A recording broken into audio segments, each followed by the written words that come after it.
Bonjour Marjolaine, tu vas nous parler aujourd'hui du collectif dans lequel tu œuvres, donc SOS Mère. Alors, dans un premier temps, est-ce que tu saurais nous expliquer comment est né ce collectif et sa fonction ? Oui. Alors, SOS Mère, c'est né de la volonté de deux personnes qui sont Alexandre Boisson et André Jacolbec.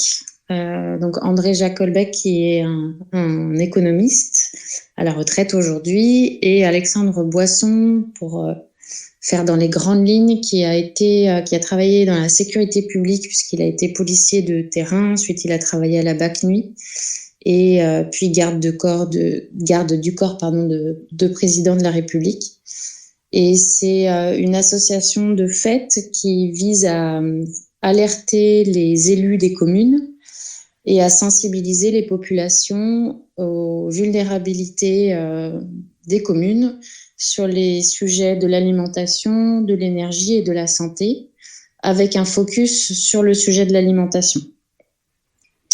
Donc l'objectif, c'est d'alerter, de sensibiliser, et ça se fait par différents moyens.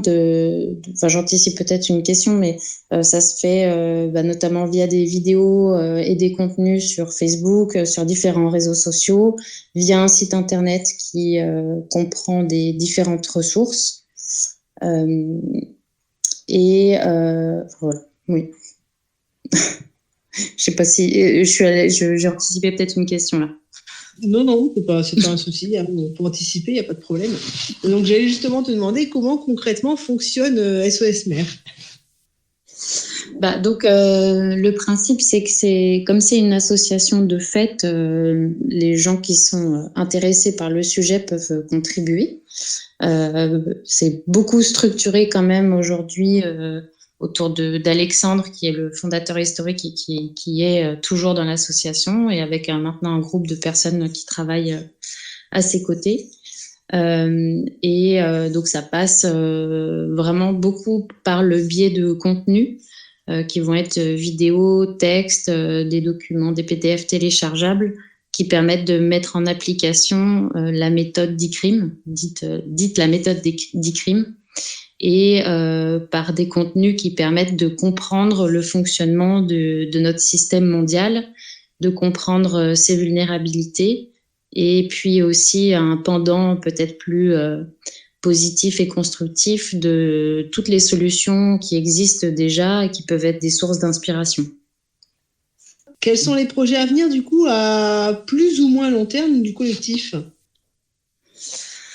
Le collectif, alors avec SOS Mère, on reste sur la même ligne pour l'instant. C'est vraiment de continuer à faire ce travail-là de sensibilisation.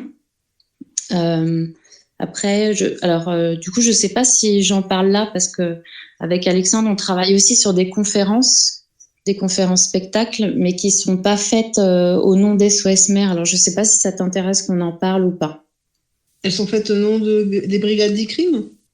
Non, elles sont c'est une déclinaison professionnelle en fait maintenant de tout le travail de toutes ces années qui a été fait sur le sujet de la résilience alimentaire, et qui à force de monter en compétences et puis de temps passé est devenue une activité professionnelle. Donc je suis pas là pour faire la promo de ça, donc on peut tout à fait ne pas en parler. Parce que ça reste quelque chose qui va aider, qui est dans la prolongation en fait.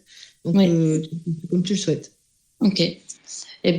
Donc là, les projets vraiment concrets et qui ont déjà démarré depuis l'année dernière, c'est la conception et l'animation d'une conférence spectacle qui reste vraiment dans la lignée de ce qui est fait avec SOS Mère, qui vise vraiment à sensibiliser, alors là, les élus et les administrés des communes sur toujours les mêmes sujets, sur le manque de résilience alimentaire, le manque de résilience énergétique, de mettre en lumière les vulnérabilités du système, et puis d'aller faire tout un travail d'audit des territoires sur le plan alimentaire, là vraiment avec ce focus-là, d'aller regarder qui sont les nourriciers du territoire, en quel nombre sont-ils, donc les maraîchers, les agriculteurs, mais aussi les artisans qui transforment les produits bruts, et puis faire le point sur les points de vente de produits locaux.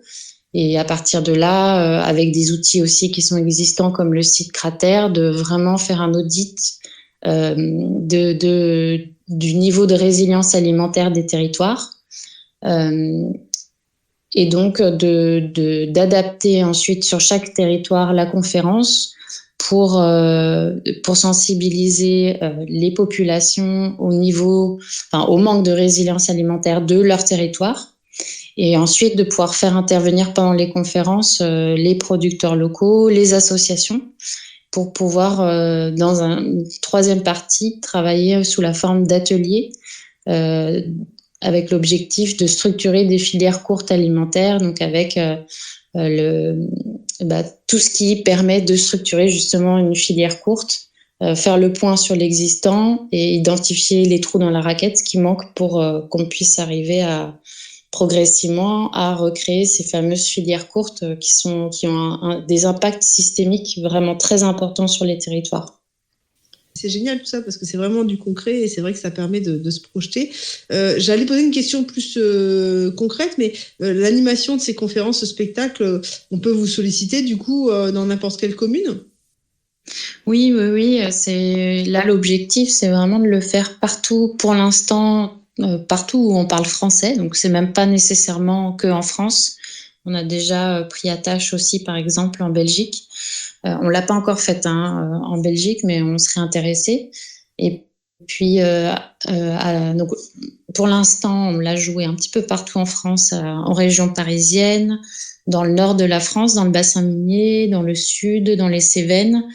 Et puis, l'objectif ensuite, c'est de pouvoir progressivement se déplacer de la conférence vers vraiment de la conférence spectacle, donc d'amener de plus en plus de dimensions artistiques dans le travail qu'on va faire et d'intégrer par exemple des jongleurs et des magiciens. Donc ça, on cherche des gens qui pourraient être intéressés pour tester le principe avec nous ou des musiciens, pour pouvoir diffuser ces messages-là aussi sous une autre forme que d'être vraiment dans du pur rationnel et comment dire, pas faire appel nécessairement que à l'intellect, mais peut-être aller toucher à des choses un petit peu plus sensibles.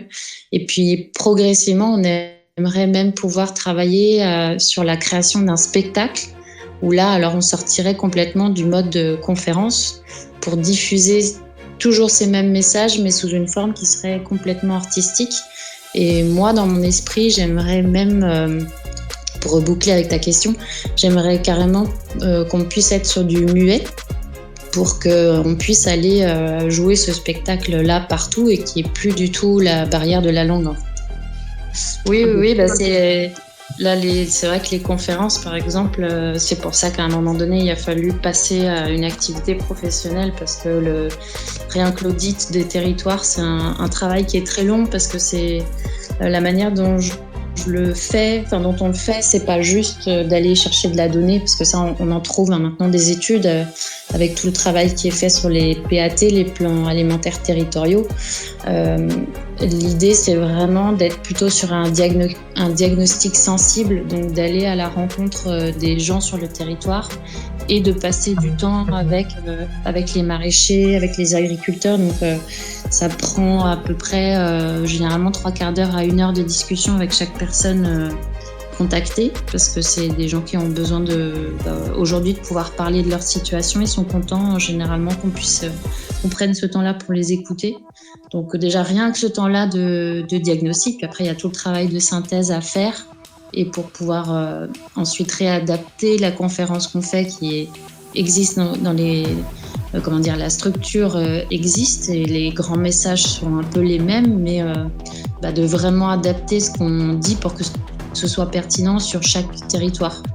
Donc oui, à chaque fois c'est beaucoup de travail, et puis la création d'un spectacle, ce serait aussi quelque chose de complètement nouveau. Donc là, l'idée c'est aussi de pouvoir le faire avec des partenaires, des gens qui sont déjà des artistes, qui ont peut-être l'habitude de créer des spectacles pour faire ça en coopération, quoi. Si certains de nos lecteurs là, souhaitent rejoindre le collectif SOS Mère ou du moins rejoindre pour donner un coup de main, comment vous contacter et en quoi ils pourraient éventuellement être utiles? Alors déjà, il y a le site sosmère.org. Donc Mère, c'est MAIRES. C'est les élus des communes, sur lequel on trouve beaucoup d'infos. Et après, nous, ce qu'on cherche vraiment, c'est de pouvoir expliquer, diffuser la méthode d'ICRIM pour qu'un maximum de gens aillent dans leur mairie et se mettent en action et testent chez eux, dans leur commune, cette action-là. Donc, je pense que ce serait le plus utile aujourd'hui parce que d'une certaine manière, SOS Mère, ça continue à vivre parce que c'est alimenté avec l'actualité. Mais la méthode en elle-même, elle est structurée, elle existe et elle n'a pas besoin d'évoluer plus que ça, si tu veux. En fait, le principe d'SOS Mère, déjà, c'est de mener des actions en toute légalité, c'est-à-dire de se placer dans le cadre légal. Pour utiliser ce que dit Alexandre, c'est que c'est comme une prise d'aïkido. On vient utiliser la force de l'adversaire. Donc, on vient utiliser la loi qui existe pour obliger ceux qui n'auraient pas envie d'être dans le constructif à nous écouter et à un moment donné à ce qu'on puisse construire ensemble. Donc, la méthode d'ICRIM, c'est utiliser un document qui s'appelle le document d'information communale sur les risques majeurs, donc le DICRIM, qui est, lui, le pendant grand public d'un autre document qui s'appelle le plan communal de sauvegarde. Le plan communal de sauvegarde, en fait, il permet aux élus de gérer, d'être en capacité de gérer si un jour il y a un risque majeur qui intervient sur leur commune. Et l'objectif de cette méthode, de cette fameuse méthode d'ICRIM, c'est de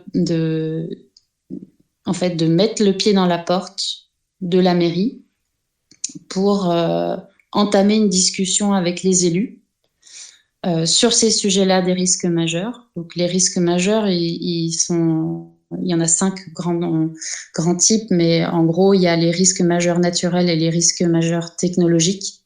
Et nous, ce qu'on veut faire, c'est faire ajouter à ces risques-là le risque de pénurie alimentaire.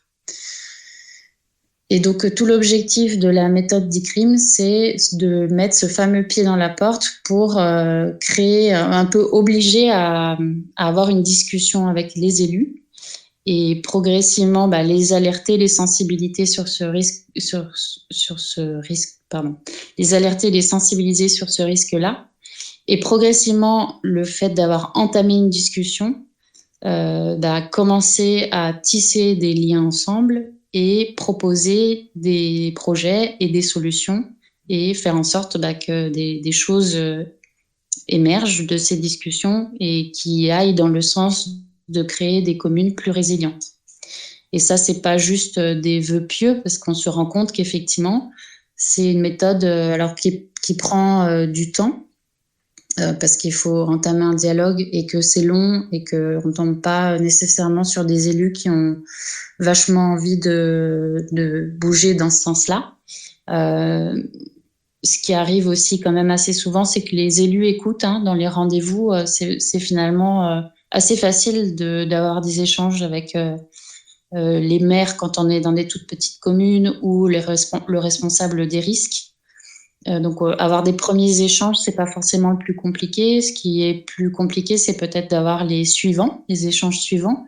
Mais progressivement, à force d'avoir noué un dialogue, on va dire que les petites graines semées, elles commencent à germer et généralement, progressivement, on arrive quand même à construire des choses avec eux, avec les élus. Et aussi, quand on a réussi à ensuite sensibiliser un groupe d'administrés dans notre commune, mettre en place des projets avec aussi des associations, des gens qui vont être motivés pour changer des choses sur leur territoire. À vrai dire, la première chose avant d'aller voir sa mairie, c'est surtout d'avoir quand même pris le temps de justement faire un premier diagnostic aussi sur son territoire. Doit rentrer dans le détail quand même de voilà sur chaque commune et les communes autour, quel est l'existant. Est-ce qu'il y a des maraîchers ou pas? Est-ce qu'on est sur des cultures, mais des cultures extensives? Voilà, quel est notre niveau de résilience? Aller faire le point. Ça, il y a aussi des documents qui permettent d'aller chercher de l'information et d'aller faire le point exactement sur là où on en est, parce que aller voir son maire et l'alerter, c'est bien, mais il faut quand même avoir des arguments pour lui parler. Et puis, je dirais qu'une fois que ça c'est fait, il y a aussi, ok, du coup, si j'ai alerté, si j'ai sensibilisé et qu'en plus soyons fous, j'ai eu l'écoute de mon maire et il est partant pour faire des choses, et avoir peut-être aussi sous le coude au moins un début de projet, de choses à faire. Et là-dessus, un partenaire avec qui on travaille beaucoup, c'est les jardins de Cocagne.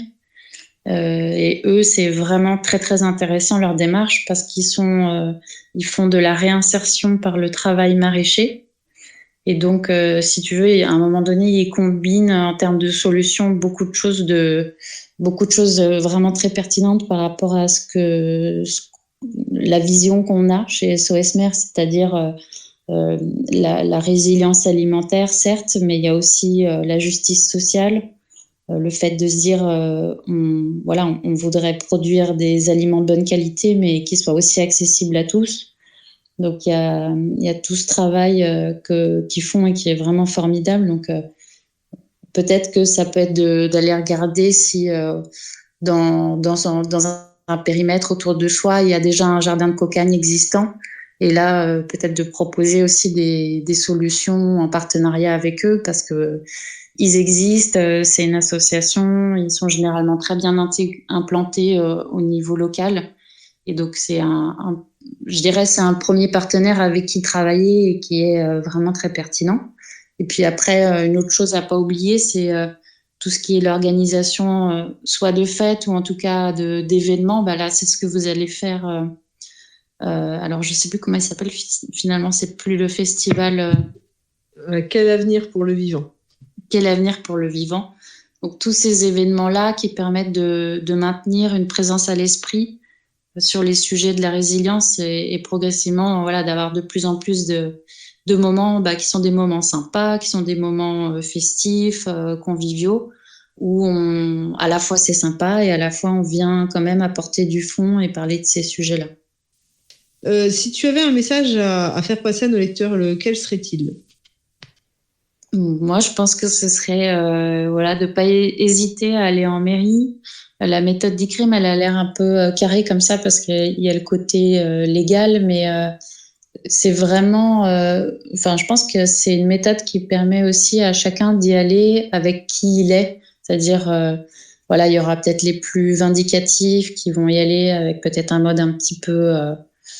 avoir beaucoup de revendications. On peut y aller quand on est un profil peut-être, par exemple comme moi, qui est plus doux, qui a envie de dialoguer. Mais c'est vraiment, je trouve, une manière de se dire qu'on reste pas que sur le diagnostic des choses qui vont pas. Et qu'on part du principe qu'à un moment donné, on va réussir à trouver des gens, y compris chez les élus, qui ont envie qui vont être à l'écoute et avec qui on pourra commencer à construire autre chose et semer des petites graines et commencer à construire des projets ensemble. Donc, c'était un peu long comme réponse, mais ouais, moi j'incite vraiment un maximum des personnes qui sont pas contents avec la manière dont fonctionne le système aujourd'hui, de tester cette méthode-là, qui est peut-être un petit peu contre-intuitive, parce que peut-être que le fait de mobiliser comme ça un cadre légal, c'est pas très intuitif si on n'est pas très content par rapport au fonctionnement du système. Mais j'ai discuté avec un juriste aujourd'hui, même un avocat, justement, qui m'expliquait que vraiment la loi, en tout cas au départ, elle est vraiment faite toujours pour protéger plutôt les citoyens, en fait, plutôt plutôt les citoyens. Donc, a priori, normalement, quand on va rechercher aux origines de la loi, on trouve des choses qui permettent de nous protéger. Et là, toute l'idée, c'est de pouvoir utiliser ces lois qui existent pour obliger un petit peu leur mise en application qui vise à protéger les populations. Et quand on est, comme nous, des parents, par exemple, je trouve que c'est une démarche qui est importante. La finalité de cette approche-là, c'est de justement, comme tu disais, se rendre compte du pouvoir qu'on a en tant que citoyen et de se réapproprier le pouvoir politique qu'a chaque individu en tant que citoyen et d'aller faire respecter ses droits, en fait, d'aller exiger que nos droits soient respectés. Et ensuite, de vraiment arriver à faire de la politique, c'est-à-dire vraiment d'aller œuvrer pour notre cité. Donc vraiment en remontant aux origines de ce qu'est la politique et justement d'agir pour le bien commun, d'avoir des réflexions pour les communs. Et c'est ça qui fait qu'à un moment donné, on arrive à construire des communes qui sont plus résilientes parce qu'on n'est plus dans la réflexion qui est du chacun pour soi et des petits intérêts individuels et personnels, mais on est dans une réflexion politique pour les communs. J'ai vu une initiative passer récemment qu'Alexandre avait lancée concernant les tickets de caisse. Est-ce que tu souhaitais en parler ou... L'objectif, mais là il faut être sur place, c'est effectivement de pouvoir aller récupérer des tickets de caisse pour faire une espèce d'étude, comme ils font en grande distribution, d'aller faire une étude de ce qui est vraiment consommé, réellement consommé. Peut-être faire une étude comparative aussi des prix. On va par exemple comparer par rapport à un ticket de caisse qu'on est capable d'aller acheter, d'aller consommer d'un point de vue local. D'aller faire ce point-là. Enfin, là, on se rend compte avec l'augmentation des prix en supermarché qu'un des arguments de la grande distribution est en train d'être mis à mal parce que les prix dans les supermarchés augmentent terriblement. Et que les prix chez les producteurs locaux ont tendance à augmenter quand même moins vite. La deuxième chose, c'est que avant même l'inflation qu'on connaît aujourd'hui, quand on consomme des produits de saison, généralement, ils sont pas plus chers chez les producteurs locaux qu'en supermarché. Donc je pense qu'il y avait aussi cette dimension-là de prix. Je pense que l'idée, c'est vraiment que les gens ils se mettent à le faire eux-mêmes et qu'ils essayent de voir... ça fait partie un peu du diagnostic, en quelque sorte. De savoir quels sont les besoins en fait avant de savoir ce qui pourrait être mis en place, qu'est-ce qu'on pourrait rajouter par rapport à ce qui existe déjà. Oui, alors ça c'est un sujet vraiment important et dont parle beaucoup Pierre 1911. Pierre, lui, il est en train de développer un thème d'autonomie pour une famille de 6 à 8 personnes. Et un des sujets qui est hyper important pour lui au départ, avant même de commencer à réfléchir à de l'autonomie, c'est de réfléchir à quels sont mes besoins. Parce qu'en fait, déjà quand on commence à lister ses besoins, par exemple sur une année, il me dit on a des grosses surprises de la quantité, par exemple, de tomates qu'on consomme sur une année, quand on a tendance à manger comme on mange un peu aujourd'hui, c'est-à-dire on mange un peu peut-être des fruits et des légumes frais, mais on va quand même manger des pizzas, des pâtes, des sauces tomates, des trucs comme ça. Mmh. Et par exemple, la quantité de tomates est énorme, la quantité de céréales, de blé pour ceux qui en mangent, va être aussi vraiment considérable. Et quand on doit, comme lui dans son système, repenser vraiment son alimentation pour au maximum se nourrir soi-même, on est obligé de mettre en face les besoins qu'on avait jusqu'ici avec comment je vais faire du coup pour satisfaire un maximum ces besoins-là. Le petit spoiler, c'est que lui, ça fait des années qu'il travaille sur le sujet de l'autonomie alimentaire et énergétique et qu'il n'est toujours pas autonome d'un point de vue alimentaire et qu'il nous dit bien qu'il serait complètement carencé s'il cherchait à être en autarcie, parce qu'il n'est pas capable de faire des céréales, enfin voilà. Oui, c'est ça. C'est d'où l'importance de faire des réseaux aussi et d'essayer de voir ce qu'on peut mettre en place avec d'autres. Déjà, je te remercie pour cet entretien. Merci.